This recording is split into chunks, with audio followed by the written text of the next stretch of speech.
सूचना केवल हमारे विचार हैं, वित्तीय सलाह नहीं। निर्णय लेने से पहले खुद शोध करें। किसी भी लाभ या हानि के लिए हम उत्तरदायी नहीं हैं।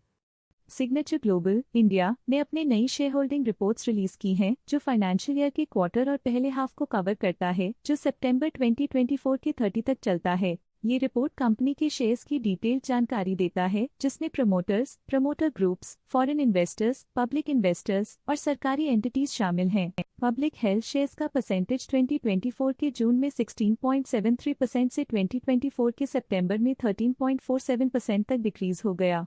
इस डिक्रीज से साफ है कि इस टाइम पीरियड में कंपनी में पब्लिक का हिस्सा डिक्रीज हुआ है। डोमेस्टिक इंस्टीट्यूशनल इन्वेस्टर की शेयर होल्डिंग में थोड़ा डिक्रीज आया 2024 के जून से 2024 के सितंबर में, जो दिखाता है कि डोमेस्टिक इंस्टीट्यूशंस ने अपने स्टेक को -0.62 से डिक्रीज किया है। FII फॉरेन इंस्टीट्यूशनल इन्वेस्टर्स ने अपना शेयर होल्डिंग जून 2024 में 8.33% से सितंबर 2024 में 12.21% तक इंक्रीज किया। ये बताता है कि फॉरेन इंस्टीट्यूशंस ने कंपनी में अपना इंटरेस्ट 3.88% तक इंक्रीज किया है। चलिए इन्वेस्टर्स के स्टैटिस्टिक्स पे नजर डालते हैं, जो शेयर होल्डिंग पैटर्न में फ्लक्चुएशंस का कारण बन सकते हैं। प्रदीप कुमार अग्रवाल हुफ के पास प्रीवियस क्वार्टर में बिल्कुल भी शेयर्स नहीं थे, लेकिन करंट क्वार्टर में वो 3.29% शेयर्स होल्ड करते हैं। ललित कुमार अग्रवाल हुफ के पास प्रीवियस क्वार्टर में बिल्कुल भी शेयर्स नहीं थे, लेकिन करंट क्वार्टर में वो 3.36% शेयर्स होल्ड करते हैं। रवि अग्रवाल हुफ के पास प्रीवियस क्वार्टर में बिल्कुल भी शेयर्स नहीं थे, लेकिन करंट क्वार्टर में वो 3.44% शेयर्स होल्ड करते हैं।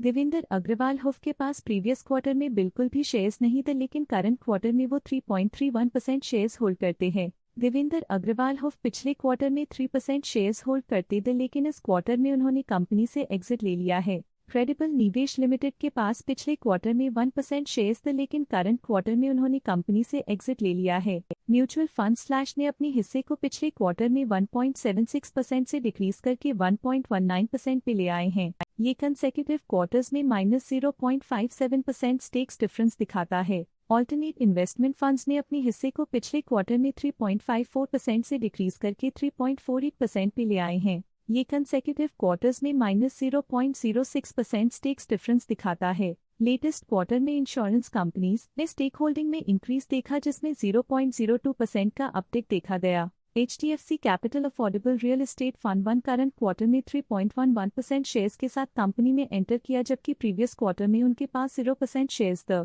NBFCs registered with RBI current quarter में 0% शेयर्स के साथ कंपनी में एंटर किया, जबकि प्रीवियस क्वार्टर में उनके पास 0% शेयर्स थे। बंधन core equity fund previous quarter में 1% शेयर्स ओन करते थे, लेकिन करंट क्वार्टर में उन्होंने कंपनी से एग्जिट ले लिया है। HDFC capital affordable real estate fund 1 previous quarter में 3% शेयर्स ओन करते थे, लेकिन करंट क्वार्टर में उन्होंने कंपनी से एग्जिट ले लिया है। इस पिछले क्वार्टर में फॉरेन पोर्टफोलियो इन्वेस्टर्स कैटेगरी आई की स्टेक होल्डिंग में एक नोटवर्दी इंक्रीज देखा गया। उनकी स्टेक होल्डिंग में 3.88% का सिग्निफिकेंट इंक्रीज देखा गया। Stake holding Nomura funds island public limited company Nomura funds island India equity fund के लिए पिछले क्वार्टर के मुकाबले में -0.1% से डिक्रीज हो गई। इस पिछले क्वार्टर में Nomura India investment fund mother fund की स्टेक होल्डिंग में एक नोटवर्दी इंक्रीज देखा गया। उनकी स्टेक होल्डिंग में 0.31% का सिग्निफिकेंट इंक्रीज देखा गया। ये था कंपनी का करंट शेयर होल्डिंग पैटर्न। देखने के लिए धन्यवाद। स्टॉक लेटेस्ट न्यूज अपडेट के लिए चैनल को सब्सक्राइब करें और वीडियो को लाइक एंड शेयर करें।